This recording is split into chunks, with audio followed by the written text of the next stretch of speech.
Bom dia, todo mundo.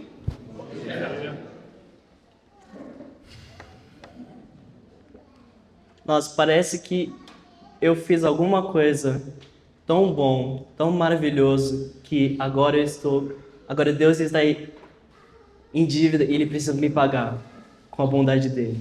Parece que eu fiz alguma coisa, parece que eu sou alguma coisa, e agora Deus precisa me pagar com a bondade dele. Deus é tão bom que parece que eu mereço essa bondade.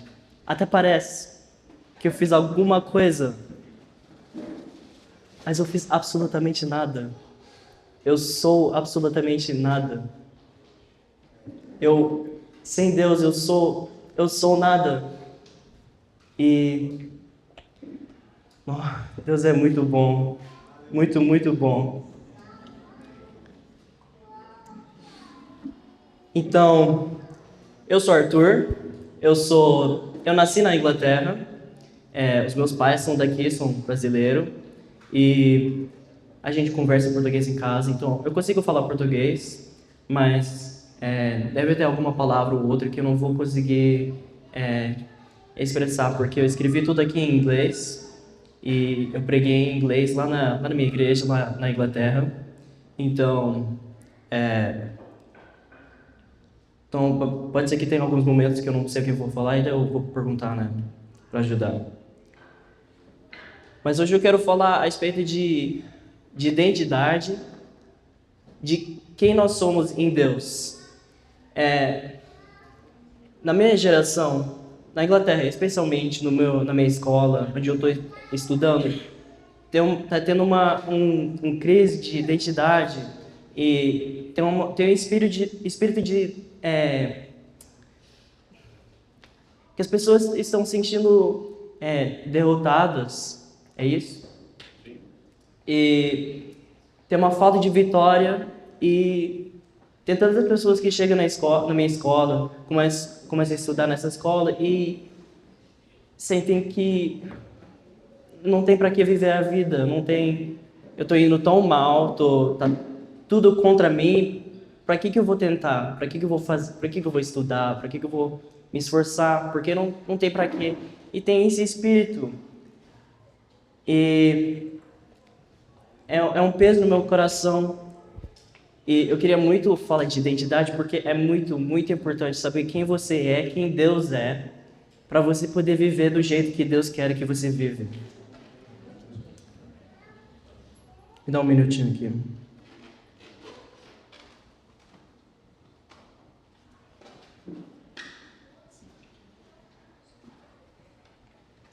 Então, eu quero começar com uma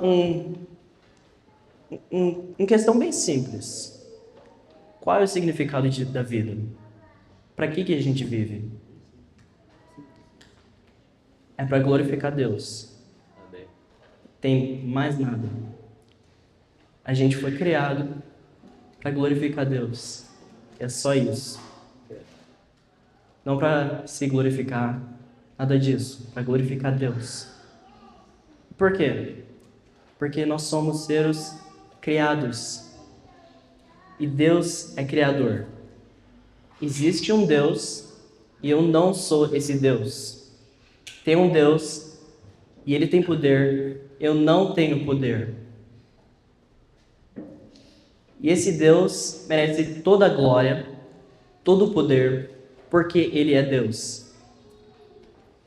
Entendemos? É isso. Deus é Deus. Em Provérbios, capítulo 1, 7, tem aquele versículo que fala: o temor do Senhor é o princípio do saber. Essa é só metade do versículo. Vou ler de novo. O temor do Senhor é o princípio do saber. A gente precisa entender quem Deus é antes da gente entender quem a gente é. Porque Deus é a rocha, é onde a gente constrói a nossa fé, onde a gente constrói a nossa vida. Deus é a rocha. Então, a gente precisa conhecer Deus pessoalmente. A gente precisa ter um relacionamento com Ele e a gente precisa explorar o caráter dele, que é um processo que demora a vida inteira. Não dá para você ler um versículo, passar um tempinho com Deus e daí já conhece Deus. Deus é muito grande. Não tem, a gente não consegue viver o suficiente para explorar tudo que Deus é. E a gente precisa saber, a gente precisa conhecer quem Ele é e a gente precisa confiar em quem Ele é. Então, eu não consigo falar quem Deus é. Então, eu vou ler um versículo que eu achei bem legal, que fala, que dá uns características de Deus. Em 1 Crônicas, capítulo 29, do versículo 10 a 14. Pelo que Davi louvou ao Senhor, perante a congregação toda e diz: Bendito és tu, Senhor, Deus de Israel, nosso Pai, de eternidade em eternidade. Teu, Senhor, é o poder, a grandeza, a honra, a vitória e a majestade. Aleluia. Porque teu tudo quanto a nós céus e na terra. Teu, Senhor, é o reino. E tu te exaltaste por chefe sobre todos. Riquezas e glórias vêm de ti. Tu dominas sobre tudo. Na tua mão a força e poder. Aleluia. Contigo está o engrandecer e a tudo dá força. Agora, pois, o nosso Deus, graças te damos e louvamos o teu glorioso nome. Porque quem sou eu e quem é o meu povo para que pudéssemos dar voluntariamente essas coisas? Porque tudo vem de ti, das tuas mãos tu damos. Amém. Amém. Isso é Deus, ou um parte pequeno de Deus. E Ele é santo, e Ele é sobre tudo e sobre todo mundo. Ele faz o que Ele quiser, Ele fala o que Ele quiser, e ninguém consegue falar contra. Ninguém consegue dar conselho, ninguém consegue questionar Ele. E Ele é para ser tratado com respeito, porque Ele é Deus. Amém. Eu posso falar para vocês quem Deus é, posso falar por dias e dias, mas eu não consigo convencer vocês de quem Deus é. É só o Espírito Santo que convence. É o Espírito Santo que causa transformação nos nossos corações. Então, para conhecer Deus, você precisa pedir para o Espírito Santo revelar para nós e convencer a nós de quem Deus é. E tem tanta... Eu não sei se é só na Inglaterra, mas tem tanta música falando do amor de Deus e da bondade de Deus. Mas às vezes a gente esquece que Deus é um Deus completo e que a gente precisa focar no caráter dele inteirinho. Não tem como você só focar numa parte que você gosta. E Deus é um leão. Você não pode só focar no amor, na bondade dele, se você não foca no poder dele. Deus é um Deus poderoso. Então, o pecado acontece quando a gente não consegue reconhecer quem Deus é.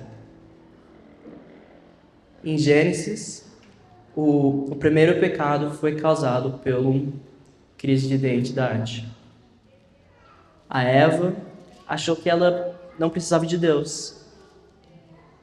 Porque ela achou, se eu não sou Deus, qual é o motivo para viver?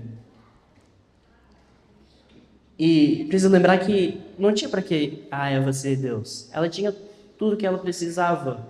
E era ela como se ela estivesse vivendo no céu. Então, ela não precisava de Deus. Ela não precisava de ser Deus. Ela já tinha tudo. Então, com o pecado, ela foi a primeira humano a ser blindado. Não é essa palavra não, né?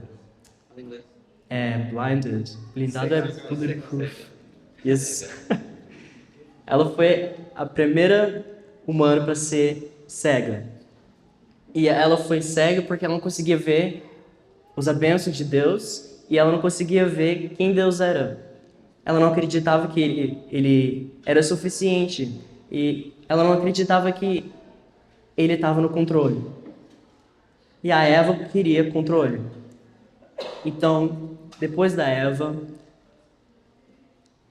todo humano agora está cego, ignorante de quem Deus é e sem o poder sem a habilidade de poder ver que a gente não consegue viver sem Ele. E daí, depois, tem, claro, o Jesus Cristo que cura nós e deixa a gente ver quem Deus é, as bênçãos dele. Mas antes de Jesus, nós somos cegos e mortos. Entendemos? Sim. Então, em Romanos, capítulo 3, 23.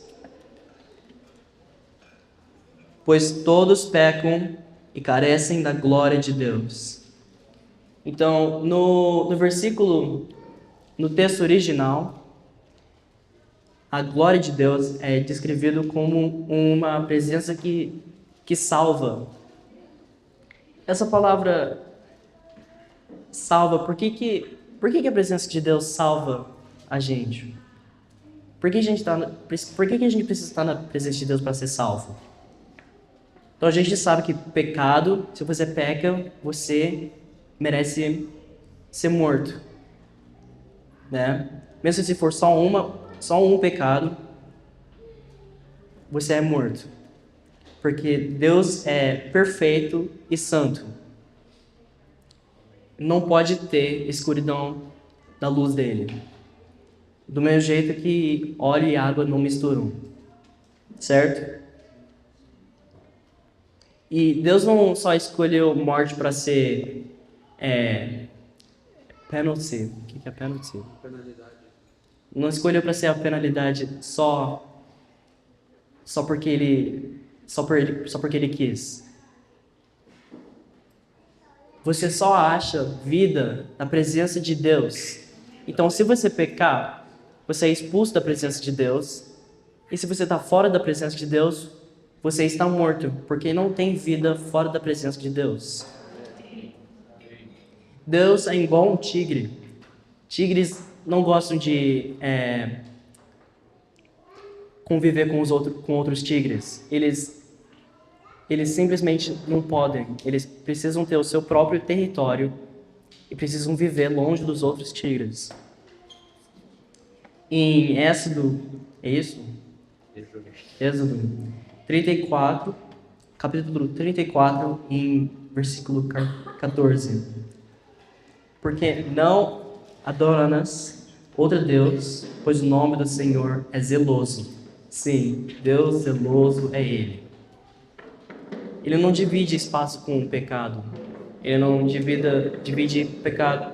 Não, ele não divide espaço com outros ídolos. Se você for escolher Deus, você tem que escolher só Ele, mais nada. Então, você tá ou o que é righteous? Righteous. Não, se você é righteous, é justo? Ah, é? Ah, isso. Então você é ou justificado e vivendo na presença de Deus, ou você está morto fora da presença de Deus. E é também por isso porque Deus não gosta quando você está... Eu não conheço o versículo, lukewarm. É a mesma coisa? Quando você tá morno. Conhece aquele versículo que Deus odeia aqueles que são mornos? Porque você está forçando um tigre para dividir o território dele com outros tigres. Então, por causa do nosso pecado, nós temos que ser tirados da presença de Deus. Então, esse é o que a gente precisa para estar na presença de Deus. A gente precisa ser justificado para estar na presença de Deus. E daí para a gente estar vivo. Então ele dá um jeito para a gente ser justificado. O primeiro jeito é para seguir a lei, que a gente vê que é impossível. Não tem como a gente seguir a lei para ser justificado. Não tem como. Então, depois, Deus dá um segundo jeito para nós, para a gente ser justificado, que é pelo o sacrifício de Jesus. E esse segundo jeito, eu dividi em 3 passos: fé, transformação e daí vivendo como uma pessoa justificada. Então eu vou começar com fé.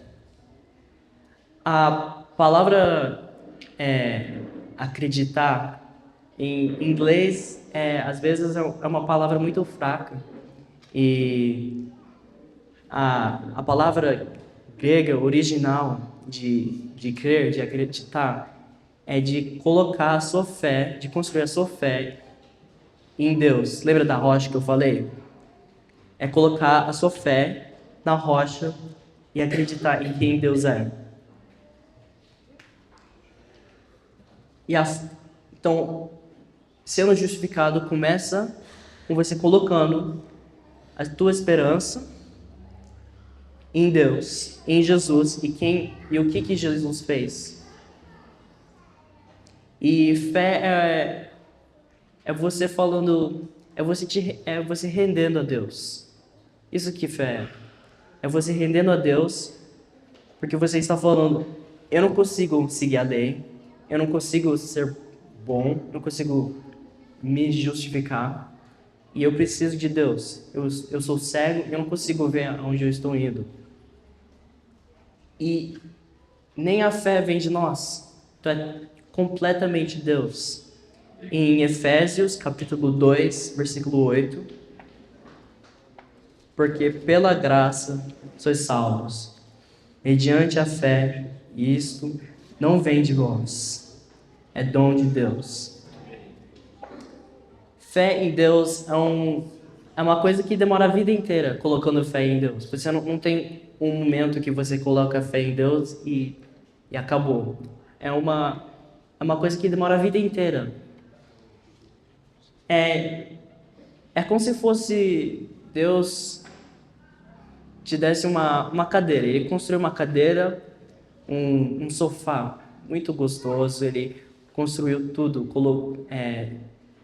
Ele tive certeza para não ter... Ele fez a cadeira para você poder sentar e para a cadeira não quebrar, para ser confortável, tudo. E a cadeira mais confortável que você já viu na vida. E agora Deus convida você para vir sentar na cadeira. E você senta na beira da cadeira assim, tá tremendo, tá com medo. Deus pergunta: por que você está tremendo? Não confia na cadeira, né? Isso é a cadeira quebrar com o meu peso. Aí, não, senta mais para trás, senta mais para trás. Ficou confortável, aí você senta um pouquinho mais para trás. Aí, não, vai mais para trás, mais para trás. E a sua vida inteira, Deus vai estar falando: não, relaxa, relaxa. Relaxa, porque eu fiz essa cadeira para nunca quebrar. Essa cadeira vai nunca quebrar. E você não tem o peso para quebrar essa cadeira. E essa cadeira é confortável, pode confiar em mim. Essa é a fé. É você descansando em o que Deus fez, em quem Deus é. Reconhecendo que Deus é um Deus em que você pode colocar a sua esperança. É um Deus em que você pode confiar.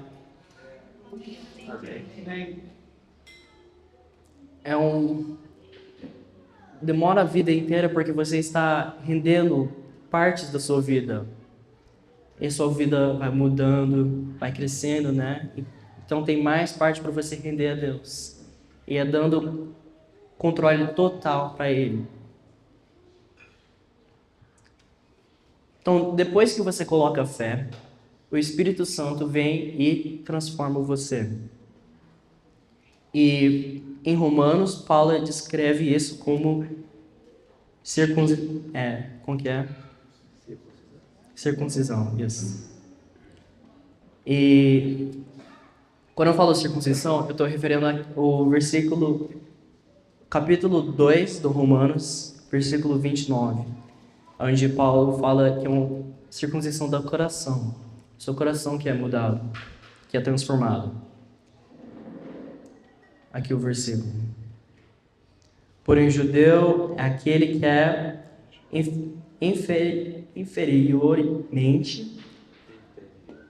inferiormente é circuncisão, a que é do coração do Espírito, não segundo a letra, cujo louvor não procede dos homens, mas de Deus. Entendeu? Tá muito ruim. Se você quiser, você pode ler ali. Ah, tá. Tem que ver. Que show.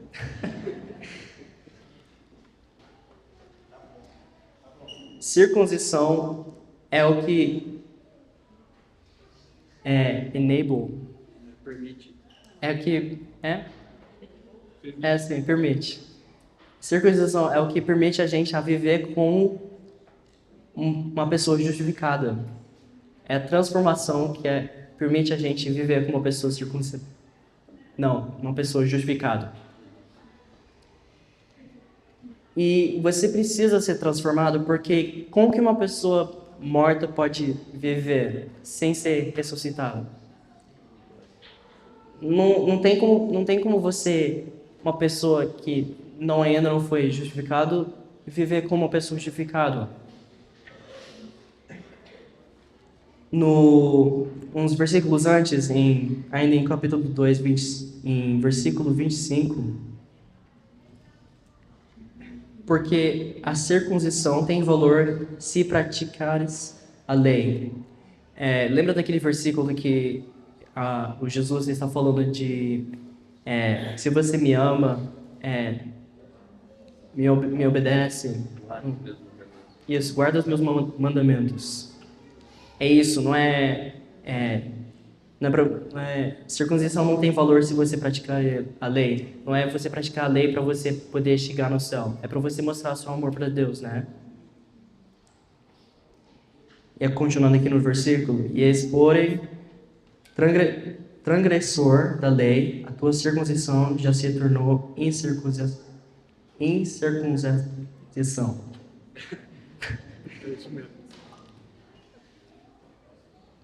Para que viver como um filho de Deus se você não for se comportar como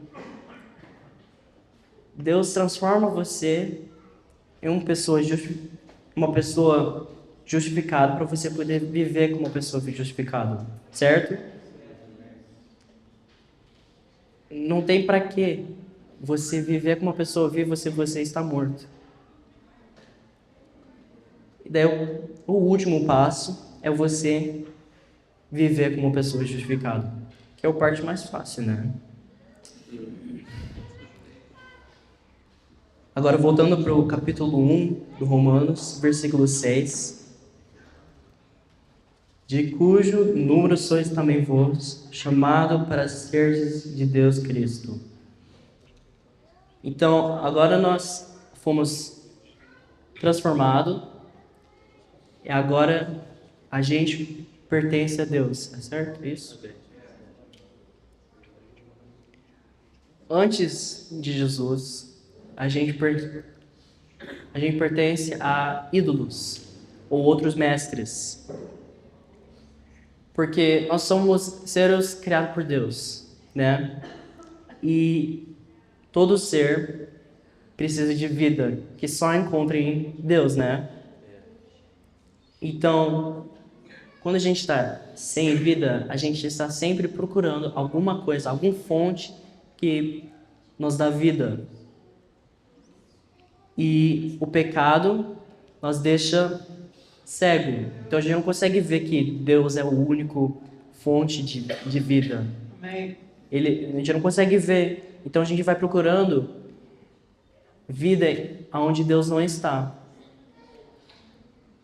Qualquer coisa que está dando vida para nós é um ídolo. Então, a gente tem que procurar vida em Deus e só Deus. Só Deus completamente, porque tem nada que pode substituir a vida de Deus. Em capítulo 1, ainda, em versículo 9, porque Deus, a quem sirvo em meu espírito, no evangelho do seu Filho, e minha testemunha de como incessantemente faço menção de vós. Esse parte que fala, a quem sirvo em meu espírito, em inglês, Paulo está falando que ele serve Deus com o coração dele inteiro, totalmente. Se você servir outros mestres, outros ídolos, você vai estar... Parte de você vai estar morto, né? Parte vivo, parte morto. E quando você está parte vivo, parte morto, você é um zumbi, né? Eis que zumbi, né? E zumbis comem cérebros, né? E o cérebro do humano não tem as coisas para alimentar o corpo. Tem bastante caloria só, mas tem mais nada. O cérebro do humano não tem condições de você poder viver só comendo o cérebro e poder viver. Não tem como. Então, mas isso é problema, né? Tá comendo o cérebro, você está recebendo caloria suficiente, né? Mas você não está recebendo mais nada. Deus convida a gente para comer do corpo inteiro dele. Amém. Você não pode só comer parte do corpo dele. Você não pode só comer parte do corpo dele e comer de outra coisa. Senão você vai estar morto. Parte de você vai estar morto. Não adianta comer só parte dele, só uma parte que você gosta dele e comer um parte de outra coisa. É como se Deus tivesse preparado uma mesa cheia de comida gostosa. Daí você vai lá, pega uma uvinha, pega um pãozinho, come, daí vai lá fora e começa a comer coisa do lixo. Deus chama a gente para ser filhos dele. E chama a gente a... Depender. Ah, tá. Para depender dele totalmente. Ele chama a gente para ser os filhos dele, para a gente poder depender dele completamente. Deus criou a gente para ter um relacionamento com ele, em que a gente glorifica ele. Então, foi só uma mensagem curta, mas eu queria que vocês leiam, quando vocês puderem, o Efésios capítulo 1 e capítulo 2. Nesses dois capítulos tem pelo menos 8 coisas que Deus fala da nossa identidade, ou que Deus fala através de Paulo, né? Porque é muito, muito, muito importante você saber quem Deus é e quem você é, porque o inimigo ataca com mentiras, ataca a gente, ataca a nosso caráter, e ele mente para nós, e as mentiras deles não são criativos, só Deus é criativo, só Deus é criativo nas coisas que ele faz. Então, as mentiras do diabo nunca são uma coisa elaborada. Então você precisa voltar na palavra e você precisa batalhar contra essas mentiras com o que Deus fala a respeito de nós, porque as palavras de Deus são eternas e tem vida nas palavras de Deus. Você precisa saber quem você é, porque se você não tiver firme na identidade que Deus deu para você, de graça, e daí você vai ajudar os outros, você e os outros vão falhar, porque você não está firme. Lembra aquele versículo que Jesus fala para tirar do olho, né? Antes de tirar o tronco. É um tronco em inglês. Na pessoa, tem que tirar o tronco para limpar o olho do outro. Isso. Você precisa saber quem você é antes de você poder ajudar os outros, certo? Claro que você não precisa estar perfeito para ajudar os outros, só Deus é perfeito. Mas você precisa estar firmado em quem Deus é. Tinha um meu irmão que deu uma palavra muito bom e que ele falou que Jesus é igual uma âncora e nós somos um barco. Ele vai passando as águas e a âncora não segura o barco, mas o barco vai movendo, né? O barco chacoalha, vai movendo para trás e para frente, mas a âncora segura firme. Então, mesmo se você passar por águas, por tempestades, Deus vai segurar você firme se você está conectado. E o que é importante é esse corrente que liga a âncora e o barco. Você precisa ter essa conexão firme, porque senão a corrente vai quebrar com as tempestades e a âncora vai estar lá firme, mas você vai estar lá boiando na água, sendo levado pela tempestade. Então, por favor, leia suas Bíblias, que é muito importante. A Bíblia é a palavra de Deus e é vivo. É isso.